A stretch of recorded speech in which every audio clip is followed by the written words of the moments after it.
In this video, I'm going to talk you through how to create a look where basically you apply your makeup underneath your foundation. So we're talking highlight, contour, blush, and it's all applied underneath different layers of foundation. Gives it quite an airbrush sort of filtered look, and I hope that you guys enjoy it, and let's get started.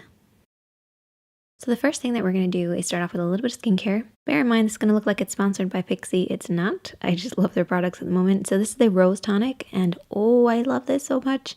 It makes my skin feel absolutely amazing. Now I do have the retinol one, which I use at night, and then I started using this in the morning. Oh my gosh, my skin feels so good. If you haven't tried it, give it a go. It feels like really refreshing on the skin. Also in that same collection, there's a moisturizer. See what I mean? It doesn't look like it's sponsored. It's not sponsored. But this smells so good. It feels really hydrating, really moisturizing. It's kind of a thick cream, kind of a thick moisturizer, but you know what? It doesn't feel heavy, so I really like it. Then we also have the Flash Balm. Now the Flash Balm is like a primer. What you don't want to do is rub this into the skin. You have to sort of like press it in, if that makes sense. And this kind of creates a great base for your makeup. Or if you want to just not wear any makeup, it also works great too. And then as my final step, I will be using the Illuminating Primer by Flormar because I use it in like every video. It's my favorite. It controls oils, but also gives an illuminating glow. Right, all that's out of the way, let's move on to the makeup. So we're actually going to start off with two different shades of concealer. So a light and a dark. And you want to go quite dark as well. That's a very important bit. And we're also using a sponge. So we're going to start off first of all by just applying the lighter shade of concealer to really the areas where we want to brighten up the skin. We're not looking for like a full layer of concealer. We're just looking for pinpointing certain areas of the skin. And once you've done that, you can then go in with your sponge and like pat it in and really press it in there. But then what we're going to do is we're going to take a little bit more after we apply the first layer and just really pinpoint certain areas, because I want to make sure that the skin looks like it's glowing from within, so the evenness is coming from the base. That's why we're applying this first.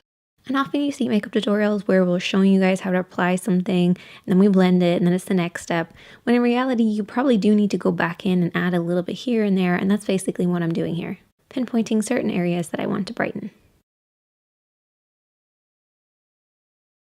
Then we're going to take the other shade, which is the darker shade, and this is quite dark, and I actually think I could have even gone a little bit darker, to be honest.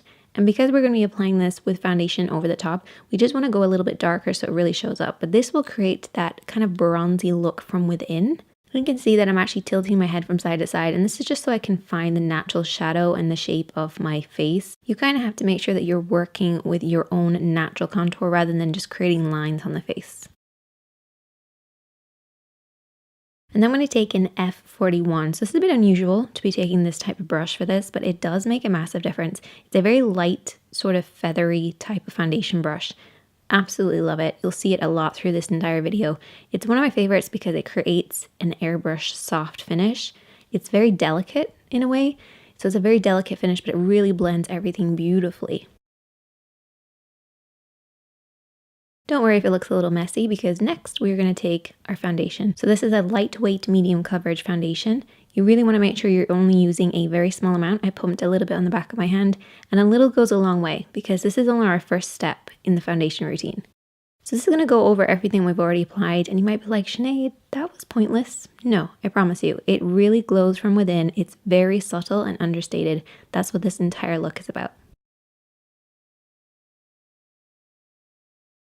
As you can see, I'm using the mixture of the F41 and also the sponge to apply this. With each step, I want you to take that sponge and just make sure you're really pressing the product in to give you that perfect finish. Next, we're going to take a cream blush. I'm going to use two different shades here and just mix them up because I couldn't decide which one to use.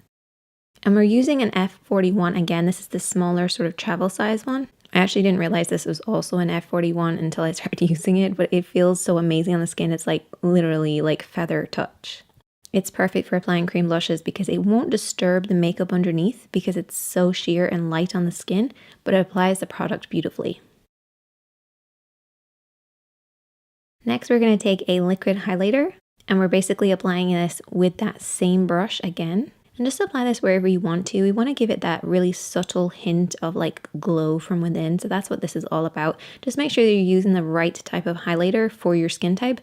So like this one is sort of like a neutral, kind of slightly pink one. So it's going to work really nicely with that blush that we applied.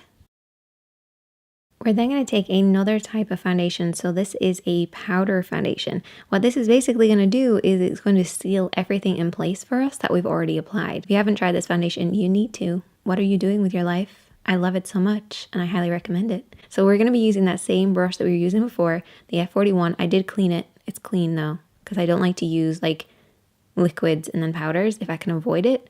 So I did actually give this a clean, and I just started to apply that powder over the skin. And you're basically using a pressing motion. I don't want you to see any buffing here. Do not buff. We have layers underneath that we do not need to be disturbed. We have to keep it nice and lightweight. Then take your sponge again. Use this to get rid of any creases before you apply the powder there, because if you apply powder over creases, you set the creases and they're going to look terrible. Your skin should feel really nice at this point. It should feel like you kind of have nothing on, but you know that you do, and it actually improves as the day goes on.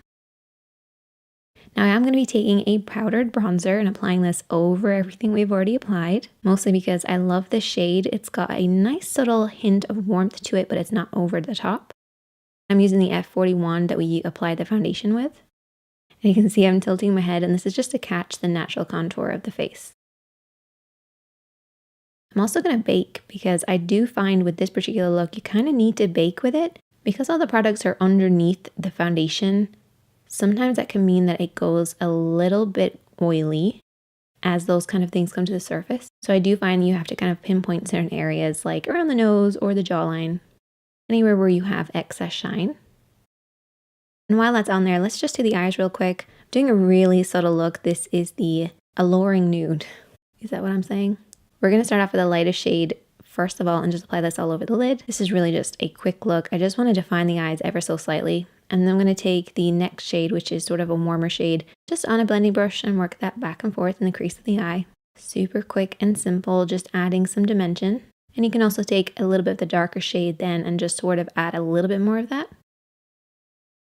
And to brighten up the eyes, because I feel like a bright eye would look perfect with this particular type of skin, you want to use a cream liner pencil and just apply this on the waterline. I can't do it on camera because I have to look down in mirror.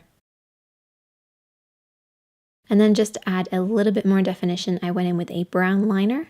So what this is basically going to do is just be applied right by the lashes to add some definition to those eyes, really help them pop a little bit.